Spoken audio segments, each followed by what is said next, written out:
দেশে গত ২৪ ঘন্টায় হাম এবং উপসর্গ নিয়ে আরও ৯ শিশুর মৃত্যু হয়েছে। একই সময় হামের উপসর্গ নিয়ে দেশের বিভিন্ন হাসপাতালে ভর্তি হয়েছে আরও ১,১০৫ জন। মঙ্গলবার স্বাস্থ্য অধিদপ্তরের নিয়মিত সংবাদ বিজ্ঞপ্তিতে এ তথ্য জানানো হয়েছে। গত ১৫ মার্চ থেকে এখন পর্যন্ত হামে মৃত্যুর সংখ্যা ১৬৪ জন। এর আগে গতকাল সোমবার হাম এবং উপসর্গ নিয়ে মারা গেছে ৭ শিশু।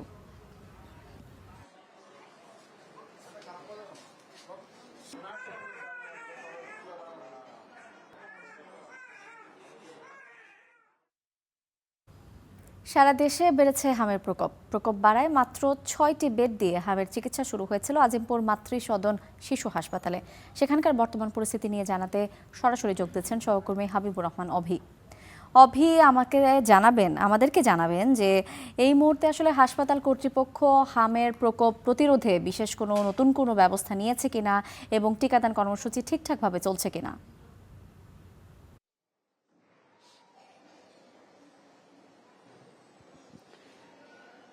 এখানে টিকাদান কর্মসূচি ঠিকঠাক চলছে, যেটি আমরা দেখেছি হাসপাতালের একদম নিচতলায় হাসপাতালের সংলগ্ন একটি রুমে সেখানে টিকা দেওয়া হচ্ছে। এখন আমরা যেখানে দাঁড়িয়ে আছি এটা হচ্ছে হাসপাতালের সেই হামের কর্নার, যেটি মাত্র ৬টি বেড দিয়ে কভার করছে। হাসপাতালের এই চিত্র দেখে আপনার হয়তো মনে হতে পারে যে এখানে রোগীর চাপ কম কিংবা খুব ভালো ট্রিটমেন্ট হচ্ছে। তবে আমরা যতটুকু জানতে পেরেছি যে প্রতিনিয়ত এখানে রোগীর চাপ বাড়ছে। এখানে একটি দুটি হয়তো বেড ফাঁকা আছে, কারণ কিছুক্ষণ আগে রোগীকে ছুটি দেওয়া হয়েছে।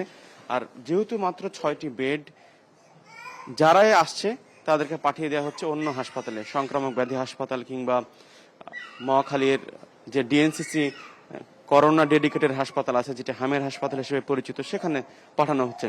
আমরা একটু একজন মায়ের সঙ্গে কথা বলবো। এখানে যে বাচ্চাকে আমরা দেখছি যে ওষুধ খাওয়াচ্ছে।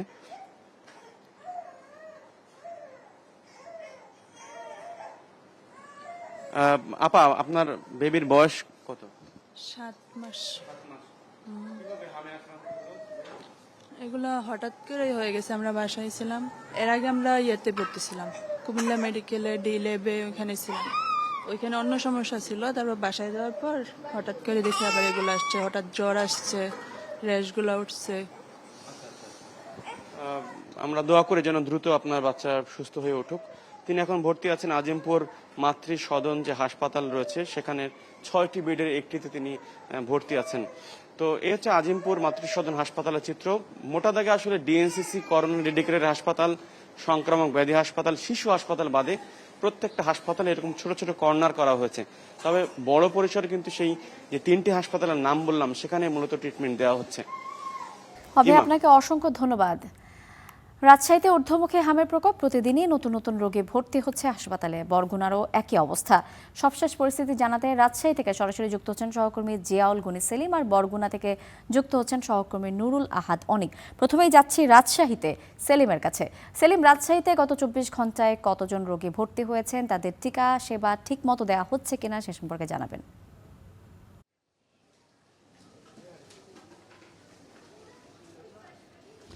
হ্যাঁ ইমা, আপনি জানেন যে গত মার্চের থেকে এপ্রিলের প্রথম সপ্তাহ পর্যন্ত রাজশাহী মেডিকেল হাসপাতালে হামের উপসর্গ নিয়ে যে মৃত্যুর গ্রাফ, সেটি রীতিমতো উদ্বেগজনক পরিস্থিতি তৈরি করেছে। সে থেকে এখন কিছুটা নিম্নগতি, অর্থাৎ মৃত্যুর সংখ্যা এখন ধীরে ধীরে কমে এসেছে। গত ২৪ ঘন্টায় এই হাসপাতালে আসলে কোনো মৃত্যু নেই হাম সংক্রান্ত। তবে ২৪ ঘন্টায় ভর্তি হয়েছে আরও নতুন করে ২৪ জন রোগী, যাদেরকে এই পেছনে আমার হামে আইসোলেশন ওয়ার্ডে ভর্তি করা হয়েছে। আমি কিছুক্ষণ আগে সেই ওয়ার্ডে গিয়েছিলাম এবং সেই পরিস্থিতি দেখে আসছি। তার প্রত্যেকে বলেছেন যে হামের যে চিকিৎসকরা বলছেন যে হামের যে একটা সুপার পিক আওয়ার ছিল, সেইটা আসলে দিন দিন কমে আসছে। ফলে হামের যে উঠতি গ্রাফ ছিল, সেটা এখন দিন দিন নিম্নমুখী হচ্ছে। যদিও হাসপাতালে ভর্তির সংখ্যা কিন্তু এখনই কমেনি, কিন্তু মুমূর্ষু রোগী বা খারাপ রোগীর সংখ্যা কিন্তু কমে এসেছে। আমি কথা বলেছিলাম হাসপাতালের মুখপাত্রের সঙ্গে, তিনি জানিয়েছেন যে হাসপাতাল আগে যে অক্সিজেন সরবরাহ ব্যবস্থা, সেটা নিয়ে সংকট ছিল, সেই সংকট এখন নয়। অর্থাৎ আগে একটি আউটলেট থেকে একাধিক শিশুকে দেয়া হতো, কিন্তু এখন একজন থেকে একজনকে দেওয়া হচ্ছে। ফলে মৃত্যুর যে সংখ্যা সেটি কমে আসছে এবং চিকিৎসা ব্যবস্থায় বেশ উন্নতি হয়েছে। ফলে রাজশাহী মেডিকেল হাসপাতালে হাম সংক্রান্ত যে রোগী, তারা মোটামুটি চিকিৎসা পাচ্ছেন। এই নিয়ে আপাতত কোনো অভিযোগ নেই। ইমা, আপনাকে ধন্যবাদ সেলিম। এবার অনেকের কাছে যাচ্ছি। অনেক, বরগুনায় হামের প্রকোপ রোধে কি কি ব্যবস্থা নেওয়া হয়েছে, এ পর্যন্ত কতজন আক্রান্ত হয়েছেন এবং টিকা কার্যক্রমের সবশেষ খবর জানাবেন।